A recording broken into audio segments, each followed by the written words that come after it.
झूठ बोलने की भी हद होती है, दिखावा करने की भी हद होती है, रोने की भी हद होती है।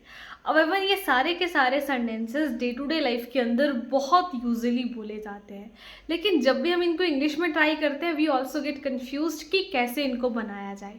सो इवन यहाँ पर आपको एक बहुत सिंपल सा स्ट्रक्चर सीखना पड़ेगा, और आपका स्ट्रक्चर है there is a limit to, plus आपको याद रखना है वर्ब का आप ING फॉर्म कैरी करेंगे, वर्ब का फोर्थ फॉर्म उसको बोला जाता है। अब इवन ये स्ट्रक्चर बहुत सिंपली आप यूज़ कर सकते हैं, कुछ एग्जांपल्स के साथ समझिए इस चीज़ को। जैसे दिखावा करने की भी हद होती है, there is a limit to showing off. रोने की भी हद होती है, there is a limit to crying.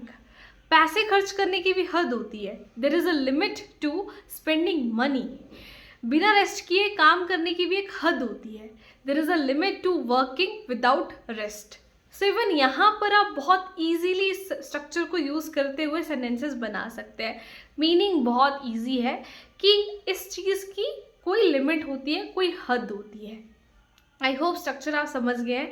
अब एक सेंटेंस लिस्ट आप मुझे बताएंगे कमेंट्स में कमेंट करके, और आपका सेंटेंस है झूठ बोलने की भी हद होती है। Do comments everyone and thanks for watching.